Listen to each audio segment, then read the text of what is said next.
Қазақ медицинасы белсіздікті қалай емдеген? Жалпы қазақ даласында белсіздіктің болмау себептері не? Осы және өзге де сауалдарға жауап алғыңыз келсе, Мақсат медициналық орталығының директоры, көрнекті дәрігер Мақсат Әбдіқадырұлының кеңестерін тыңдаңыз. Белсіздік қазақ медицинасында бұрыннан бар диагноз. Атам заманнан қазақтарда болған күннің өзінде де бұл өте аз кездестірілген. Өйткені қазақтар көшпелі тұрмыс тәртібіменен жүргендіктен кішкентай балалары тай мінеді, бұзауға мінеді, үлкейе келе жаңағындай ересектер атқа мінеді. Көші-қон байланысында ер балалардың жаңағындай қуық асты безі, орысша простата дейді, соның массажы жасалады дағы. Бұл ерлердің еркектік жүйесіне өте жақсы көмегі болған. Ол кезде көшпелі тұрмыс болғаннан кейін натуральный ішпек жемек, қолдан сауылған жаңағындай сиырдың сүті, шүбәт, қымыз, онан тыс желінетін жаңағындай тағамдардың өзі ірімшік, құрт, сармай деген сияқты. Жейтін нандарының өзі натуральный, ешқандай химикат қосылмаған, арпаның талқаны және бидайдың ұндары менен жаңағындай тамақтарды істеп жеген. Ол кезде болған, бірақ өте аз кездескен. Ал енді қазіргі заманға келетін болсақ, бұл белсіздік өте белең алып келе жатыр. Оның негізгі себептері, бірінші, бізде бұрынғыдай атқа мініп жүретін, тайға мініп шақпылайтын, бұзауларға мінетін бала жоқ. Барлығы үй жағдайында ондай жаңағындай қуық асты безінің массажы ештеңкесі жасалмай отыр. Ішпек жемекке келетін болсақ, бұрынғыдай жаңағындай құрт, май, ірімшік және таза экологиялық таза болған жаңағындай арпаның талқаны, оның барлығы олай емес, химикат қосылған тамақтар. Мен тамақтанып отырмыз, онан тыс экология деген бүлінген, заводтарға байланысты қоқыстардың дұрыс жаңағындай бір жайлы қылынбағандығы, оның жаңағындай үлкен пар қазандардан шығатын әр үйдегі жаңағындай түтіндер, әсіресе қалаларда экология бүлінген. Онан тыс көбінде жаңағындай жастар көшенің тамақтарын жейді, гамбургер дейді, энергетикалық сусындар, ритбок, гарена деген сияқты газденген сусындарды көп пайдаланады. Онан тыс енді өте өкінішті, әзір Қытайдың бір чайлары шықты, арзандығына бола жүгіріп, бүкіл ел сол жерде жаңағы чайларын алып, ішпек жемектерін алып жатады. Бір күні мен осы қаланың бір жерінде кетіп бара жатып, түнгі сағат 11:30-дарда өкінішке орай біздің 13-14 жастағы, 7-8 жастағы балаларымыз сол Қытайдың жаңағы сосын Қытайдың чайлеріне жаңағындай өшіретте тұр. Бұның өзі немене дегенде, түнгі сағат 11:30-12-де баруының өзі одан мәлім түрде құмартық пайда қылатын наркотик бірдеме бар болуы да мүмкін. Болмаса ұйықтап дем алатын бала 11:30-ға дейін сонда жалғыз өшіретте тұратын не жетті. Сол себептен бұл енді ішпек жемектің барлығы қолдан жасалған болу керек. Жеміс жидекті таза жаңағындай қолдан егілген жеміс жидектерден пайдалансақ жақсы болар еді. Қазіргі күнде біздіге келетін пациенттер 18 бен 30 жас аралығында, үйленгеніне көп ұзақ болмаған, ата-аналары әкеліп бізге тексеріп жатады.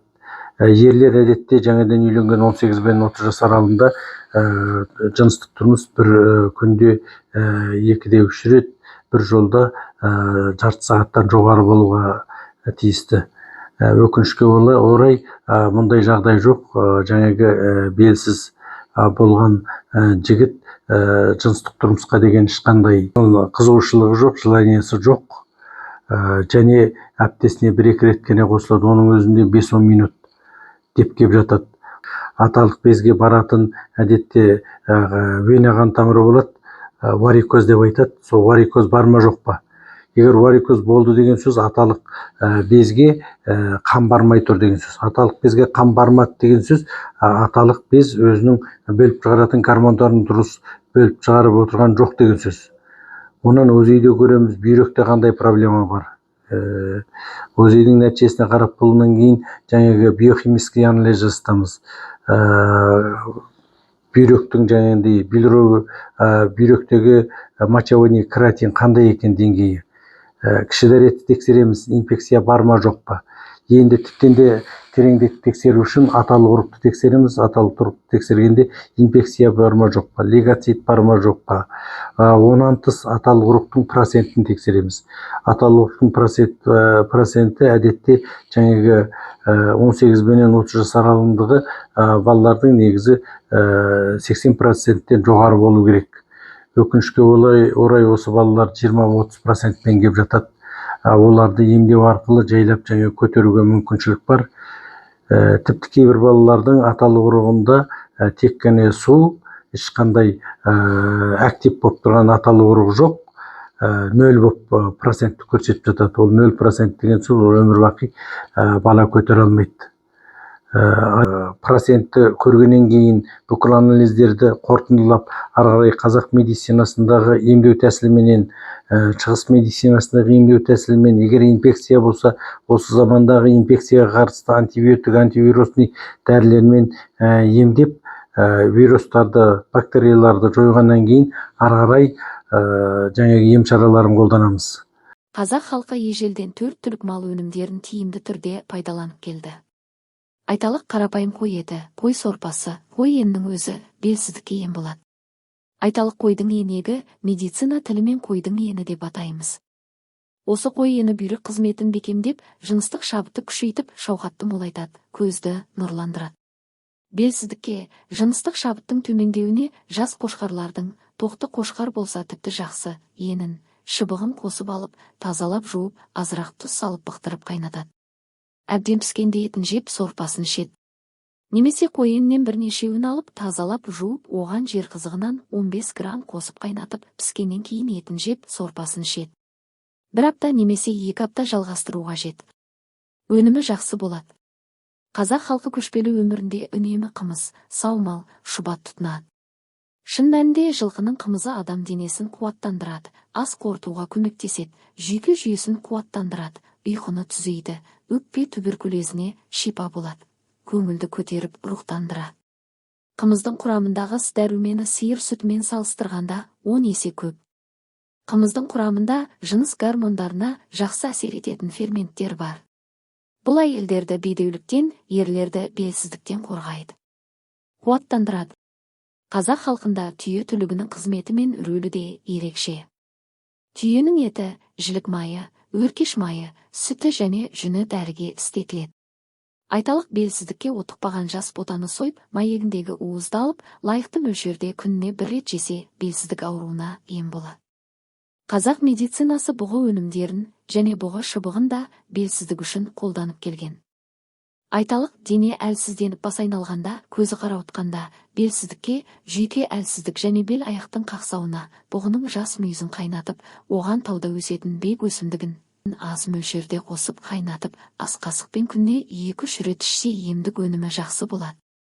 Бұғының қу мүйізін бөлшектеп кесіп, суға бірнеше күн шылап, жұмсара бастағанда, жапырақтан турап, кептіріп, талқандап, қайнаған сумен аз-аздан ішіп отырса, оның да бүйректі қуаттандырып, белсіздікті болғызбауға пайдасы бар.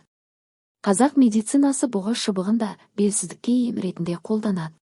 Бұғы шыбығы бүйректі күшейтеді, шауқатты молайтады, бел аяқ ауырғанға, белсіздікке, саңырауға, көтермеуге, құлақ шыңдауға пайдалы ем болады.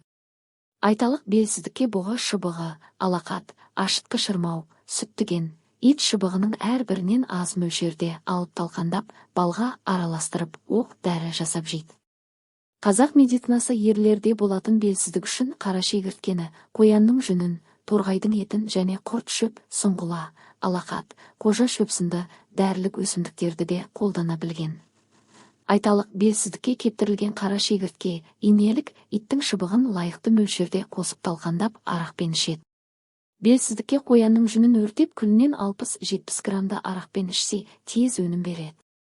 Қан аздыққа, аурудан кейінгі дене әлсіздігіне, белсіздік және шауқаттың тоқтамауына сары мия 50 грамм, құрт шөптен 15 грамм суға қайнатып ішеді. Бел аяқ сыздап ауырғанға белсіздікке шөп сұңғыладан 6 грамм, ашытқы шырмауық тұқымынан 12 грамм, тау дәріден 12 грамм суға қайнатып ішет. Белсіздікке бел сырқырап, аяқ қақсауға, жүйке әлсіздікке және шауқаттың тоқтамауына алақат шөбінен 10 граммды ашытқы шырмауық, сиыр сілекейі сынды дәрілік шөптермен қосып қайнатып ішет. Қожа шөпті бір апта бойы араққа шылап, бұқтырып күніне 10 граммнан ішіп тұрса, оның да пайдасы бар. Бүйректің әлсіздігіне белсіздікке сұңғыла мен жусай тұқымынан 10 граммнан алып, суға қайнатып ішет. Қытай медицинасы рынсын атаған адам пішінді, сәбіз тектес дәрілік өсімдік бар. Рынсын дәрілік өсімдігінің де емдік қуаты жоғары болады.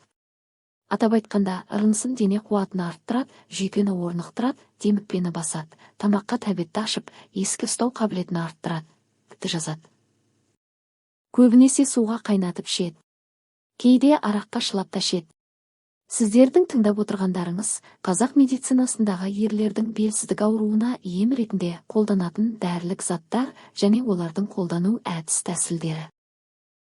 Сапалы ұрпақ дүниеге келтіру үшін міндетті түрде жаңағындай үйленудің алдында ерлердің жаңағындай бүкіл денсаулығын тексеру міндетті.